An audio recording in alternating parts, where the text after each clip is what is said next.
अल्लाह ही अल्लाह किया करो, दुख न किसी को दिया करो, जो दुनिया का मालिक है नाम उसी का लिया करो। तकमीली तलबीना, ताकत, सेहत और शिफा के लिए सुन्नत और तिब्बे नबवी का बेहतरीन नुस्खा। अपनी ताकत व सेहत को बढ़ाने और हमेशा बाकी रखने के लिए हर रोज सुबह नाश्ते में खुद भी इस्तेमाल करें और अपने घर वालों को भी इस्तेमाल कराएं। इसी तरह आप अपने इलाके में तकमीली तलबीना का बिजनेस करके हर महीने 15 से 25 हजार रुपए तक आसानी से कमा सकते हैं। मजीद जानकारी हासिल करने के लिए अभी कॉल करें 9890963757। Takmeeli food products private limited, Malegaon, India. अस्सलामु अलैकुम वरहमतुल्लाहि वबरकातुहू। दोस्तों, इस वक्त प्राइम न्यूज में बड़ी खबर आ रही है और पूरे भारत में ये खबर जानी चाहिए, क्योंकि हमारे यहाँ का गोदी मीडिया इस खबर को नहीं दिखाएगा। जी हाँ, खबर की हेडलाइन आप पहले सुन लें। देख तो लिया होगा आपने, थंबनेल पर पढ़ तो लिया होगा कि अमेरिका में 60 हिंदू संगठनों की इंक्वायरी का हुक्म दे दिया गया, तहकीकात का हुक्म दे दिया गया और हिंदू संगठनों के खिलाफ वहां पर तजवीज बिल पास हो गया। अब पूरी खबर थोड़ा सा तहकीक के साथ सुन लें।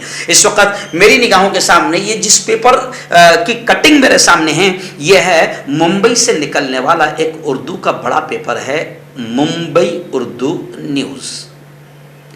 उसमें ये पूरी खबर छपी है कि अमेरिका के न्यू जर्सी में, जी हां, हाल ही में tannic democratic municipal committee TDMC के लीडर की क़यादत में हिंदुत्ववादी संगठनों के खिलाफ एक तजवीज पास की गई।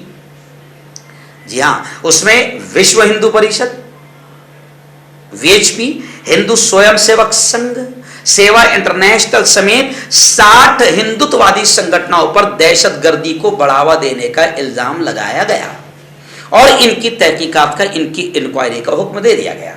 तो बड़ा अजीब लग रहा है ना।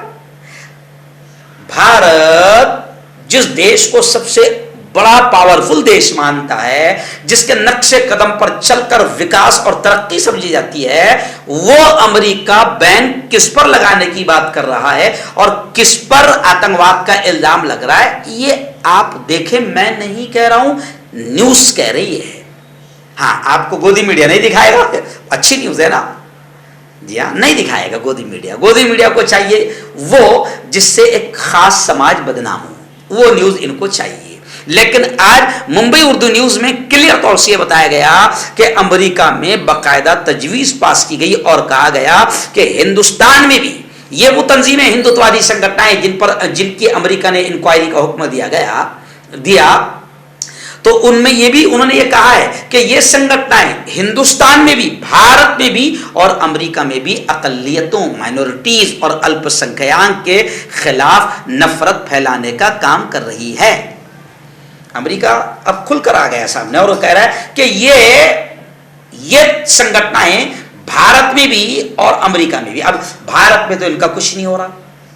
भारत में तो बिल्कुल हथियारों की पूजा हो रही है, लेकिन ये भी पता नहीं है, ये भी इंक्वायरी नहीं की जा रही कि ये हथियार लीगल है या नहीं है, परमिटेड है या नहीं है, और ये कभी इलेक्शन के मौके पर या जमा करने के मौके पर जमा किए जाते हैं, नहीं किए जाते हैं। भारत में तो बाकायदा ये तंजीमें खुलेआम बाकायदा आतंक का काम कर रही है। अभी मेरी निगाहों के सामने खबर बेंगलोर से आ रही है कि बेंगलोर में एक गांधी जयंती के मौके पर नारे लगाए गए कि हर हिंदू घर में हथियार हो और हम हिंदू राष्ट्र बनाएंगे, और 10,000 की रैली निकली और उसमें बाकायदा तलवारें भी लहराई गई। ये है तो अब क्वेश्चन मार्क खुद हिंदू भाई सवाल कर रहे हैं कि PFI पर तो पाबंदी लगा दी गई, लेकिन जो RSS या जो संगठनाएं जिन पर पहले मुल्क में 3 मरतबा पाबंदी लग चुकी है और हिंदू एक्स जज कोलसे पाटिल ने तो खुलेआम ये कहा है कि कितने बम ब्लास्ट आरएसएस ने कराया है। तो अब सच्चे अच्छे हिंदू भी पूछ रहे हैं केंद्र सरकार से और मोदी जी से कि इन पर पाबंदी कब लगेगी, जिन पर पहले भी पाबंदियां लग चुकी है और जो ऐसे नारे खुलेआम लगा रहे हैं। गांधी जयंती 2 अक्टूबर को कर्नाटक में ये नारे लगाए गए और अभी एक वीडियो ट्विटर पर खूब वायरल हो रही है कि एक भगवा पहना हुआ, साधु तो नहीं कह सकते, ऐसे लोगों को हम साधु नहीं कह सकते, आतंकी कह सकते हैं, कि एक भगवा पहना हुआ डायरेक्ट हथियार उठाने की बात कर रहा है और मोदी जी का नाम ले रहा है। तो ट्विटर पर खुद हिंदू भाइयों ने, जो पढ़े लिखे हिंदू है, अंधभक्त गोबर भक्त नहीं, जो पढ़े लिखे हिंदू है, उन्होंने ट्विटर पर इस वीडियो को ट्वीट करते हुए लिखा है, इसका मतलब अब पता चला कि कौन ये करवा रहा है। वो खुलेआम ये कह रहा है कि देखो हिंदू भाइयों, हिंदू बहनों, मोदी जी ने जो भी आपको कहा, आपने सोचा नहीं, समझा नहीं, कोई लॉजिक नहीं। उन्होंने कहा तालियां बजाओ कोरोना में, आपने तालियां सब बजाई। मोदी जी ने कहा हर घर पे तिरंगा लगाओ, आपने लगा लिया। तो ये कह रहा है कि इसका मतलब मोदी जी चेक कर रहे हैं हम लोगों को, सनातनियों को, कि जिस दिन मोदी जी कह लेंगे ऐसा कर दो तो वैसा करेंगे कि नहीं करेंगे, हिंदू राष्ट्र का ऐलान हो जाएगा तो करेंगे कि नहीं। हमको चेक कर रहे हैं हिंदुओं को तालियां बजाकर। तो ट्विटर पर यह वीडियो वायरल हो रही है। मैं शाकिर भाई से कहूंगा, और ये डायरेक्ट ये शख्स कौन है, कौन आतंकी है, ये डायरेक्ट हिंदू भाइयों और बहनों को हथियार उठाने की बात कर रहा है। तो आप समझ सकते हैं कि इस प्यारे मुल्क का माहौल क्या बनाया जा रहा है। 10 सेकंड की मैं कहूंगा शाकिर भाई से, जरा ये वीडियो दिखा दें पहले। हो सकता है मोदी जी किसी भी समय आके ये कहें कि मैं भारत को हिंदू राष्ट्र घोषित कर रहा हूं, और ये है, यही आवाज चाहिए। मैं भारत को हिंदू राष्ट्र घोषित करना चाहता हूं और अपने सनातनी भाइयों से चाहता हूं कि अगर कहीं कोई दंगा करता, आतंकवादी पत्थरबाजी करता हुआ दिखे तो अपने घर से वही हथियार लेके निकलिए। तैयार है सब लोग? देख लिया आपने, वीडियो देख लिया आपने। तो अब सवाल उठ रहे हैं कि क्या इन पर पाबंदी लगेगी। अब अमेरिका ने इन तमाम लोगों पर पाबंदी लगाने का काम कर रहा है अमेरिका, और अमेरिका में यह कह दिया गया कि ये वो लोग हैं, विश्व हिंदू परिषद, हिंदू स्वयं सेवक संघ, सेवा इंटरनेशनल समेत 60 हिंदू संगठनों पर दहशतगर्दी को बढ़ावा देने का इल्जाम लगाते हुए यह कहा गया कि ये वही लोग हैं जो भारत में भी और अमेरिका में भी माइनॉरिटीज और अल्पसंख्यक के खिलाफ नफरतों का माहौल बनाते हैं। लेकिन भारत में अब्बाजी की हुकूमत है, इनका कुछ नहीं हो रहा है। लेकिन अमेरिका में अब इनके खिलाफ आवाजें उठने लगी है। वजह क्या? तो पता चला कि वहां पर इन्होंने एक रैली निकाली है। जी एक रैली थी, कोई तो भी प्रोग्राम था, 75 मुल्क की, उनके मुल्क के वहां पर 75वें यौम आज़ादी का मौका था। तो वहां पर अमेरिका की सड़कों पर बुलडोजर की झांकी निकाली गई और बुलडोजर पे हंसता मुस्कुराता हुआ चेहरा योगी आदित्यनाथ का खुलेआम नजर आ रहा है। बाबा बुलडोजर, यानी योगी आदित्यनाथ को खुद सोचना चाहिए कि यह आपकी तारीफ हो रही है या आप पर, या आपको क्या बनाकर पेश किया जा रहा है। तो अब बुलडोजर वहां निकाला गया। जैसे ही यह मामला अमेरिका में हुआ तो अमेरिका वाले अंधभक्त नहीं है, अमेरिका में गोबर भक्तों की टीम नहीं है, तो उन्होंने कहा कि ये तो कमीने यहां पर भी नफरत फैलाने का काम कर रहे हैं। तो फौरन फिर डेमोक्रेटिक पार्टी वहां की जो भी है, जिसकी सत्ता है, उन्होंने इन पर इनकी इंक्वायरी का हुक्म दे दिया। यहां पर इंक्वायरी किसकी हो रही है? यहां पर इंक्वायरी किसकी हो रही है आप समझ सकते हैं। और अमेरिका में किन की इंक्वायरी का हुक्म दिया जा रहा है। तो अगर भारत के लोग अमेरिका को बहुत तरक्की याफ्ता और सुपर पावर मुल्क समझते हैं और उसके पीछे पीछे चलते हैं, तो अमेरिका में किन की इंक्वायरी का हुक्म दिया गया, वो अब लोग कह रहे हैं, ट्विटर पर खुद हिंदू भाई लिख रहे हैं कि वो यहां पर भी होना चाहिए, क्योंकि यहां पर जिनकी इंक्वायरी होनी चाहिए उनकी नहीं हो रही है। मोहतरमा मायावती ने तो क्लियर कह दिया मायावती जी ने, बहन मायावती ने, कि आरएसएस को खुश करने के लिए पीएफआई पर पाबंदी लगाई गई।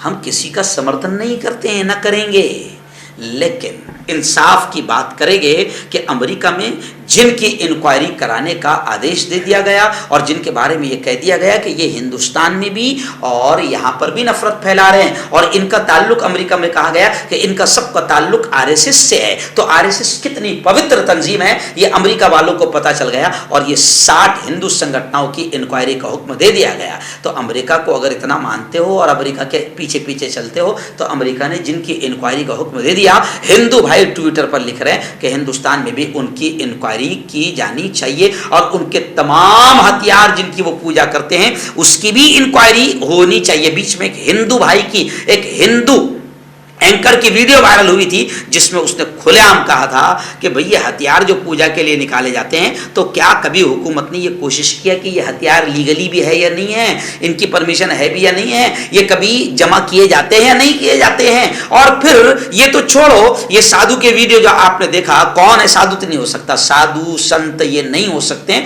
जो हथियार उठाने की और नफरतें फैलाने की बात करें। मैं तो ऐसे शख्सों को साधु और संत या सूफी नहीं मानता हूं। जो भी धर्म का लुबादा ओढ़कर, मेरे जैसा भी कोई आदमी अगर दाढ़ी और टोपी लगाकर या कोई भगवा लगाकर, कोई धर्मगुरु बनकर अगर हथियार उठाने की बात करे और इस मुल्क के अमन को खत्म करने की बात करे और ये कहे कि हर घर में हथियार होना चाहिए, तो मैं ऐसे शख्स को न मुल्ला मानूंगा न साधु संत मानूंगा, मैं ऐसे शख्स को आतंकी कहता हूं। तो ऐसे तमाम लोगों की इंक्वायरी होनी चाहिए। और ये जो वीडियो वायरल हो रही है ट्विटर पर, जो हिंदू बहनों को ये कह रहा है कि नारियल खाए हो कि नहीं खाए हो, नारियल को काटने के लिए जो हथियार होता है वो तो रखो। और हर घर में, कर्नाटक के बेंगलुरु में ये 10,000 की रैली निकाली गई और हर घर में हथियार हो। ये तमाम जो चीजें जिन लोगों ने नारे लगाए, इन तमाम की भी इंक्वायरी होनी चाहिए। ये मैं तो कह रहा हूं, लेकिन मुझसे ज़्यादा मुझे खुशी है कि खुद मेरे हिंदू भाई कह रहे हैं कि ऐसे तमाम लोगों की इंक्वायरी होनी चाहिए। और अमेरिका ने इनकी इंक्वायरी शुरू कर दी है और अमेरिका ने क्लियर कह दिया है कि इनका ताल्लुक आरएसएस से है और ये अमेरिका में भी नफरतें फैला रहे हैं और भारत में भी ये कमीने ऐसे ही काम करते हैं, ऐसा अमेरिका ने कहा है और 60 हिंदू संगठनों की इंक्वायरी का आदेश दे दिया है। हर्बल राइट लाया है आपके लिए मर्दाना कुव्वत का इलाज, वो भी जड़ी बूटियों द्वारा। इसके अलावा आपके जिस्म में किसी जगह पे दर्द हो, आप हमसे दवाइयाँ हासिल कर सकते हैं। देश विदेश में स्क्रीन पर दिए गए नंबर पर कॉन्टैक्ट करें। देसी शिफा लाए हैं मर्द और औरतों के तमाम गुप्त रोगों का इलाज। पहली खुराक में हैरत अंगेज़ असर देखें। अगर आप हमसे इंडिया और इंडिया से बाहर दवाई हासिल करना चाहते हैं, स्क्रीन पर दिए गए नंबर पर कांटेक्ट करें। Thank you. दाद, खाज, खुजली का जड़ से इलाज डॉक्टर शेख नाजिम से कांटेक्ट कीजिए 8983547069 पर। जोड़ों का दर्द, पाइल्स, बवासीर, एसिडिटी, वजन का कम करना, गुर्दों और मसानों की पथरी, गुप्त रोग, बालों का झड़ना और सफेद होना, इन तमाम बीमारियों के इलाज के लिए हिंदुस्तान आयुर्वेदिक सेंटर जलगांव। जोड़ों की पुरानी से पुरानी लाइलाज तकलीफ जैसे घुटनों का दर्द, पीठ और कमर का दर्द, कंधे, गर्दन और पैरों में दर्द के लिए संधि प्लस। क्यों होता है जोड़ों में दर्द? क्यों रहती है जोड़ों में जकड़न? क्यों हो जाती है जोड़ों में सूजन? क्यों बन जाती है जोड़ों में गांठ? क्यों थम सी जाती है जिंदगी? जोड़ों की पुरानी से पुरानी लाइलाज तकलीफ जैसे घुटनों का दर्द, पीठ और कमर का दर्द, कंधे, गर्दन और पैरों में दर्द के लिए संधि प्लस प्लस एक संजीवनी बूटी की तरह है, या यूं कहे कि एक स्थायी इलाज साबित हो चुका है। लाखों लोग इसे अपना चुके हैं और दर्द पर विजय प्राप्त कर चुके हैं। जब हम नियमित रूप से संधि प्लस प्लस से मालिश करते हैं तो त्वचा इसे तुरंत ऑब्जर्व करके जोड़ों के सूक्ष्मतम अवस्था में पहुंचा देती है, जिससे जोड़ों में ब्लड का सर्कुलेशन बढ़ जाता है और जोड़ों के मांसपेशियों में मजबूती आती है। आंतरिक सूजन समाप्त हो जाती है, जिससे दर्द में आराम तो मिलता ही है, साथ ही साथ जोड़ों में नई शक्ति भी आती है। हमारे ये प्रोडक्ट ना कि किसी बाजार में मिलता है और ना ही मेडिकल शॉप पे, इसलिए इसे पाने के लिए अभी स्क्रीन के नंबरों पे कॉल करें और ऑर्डर करें।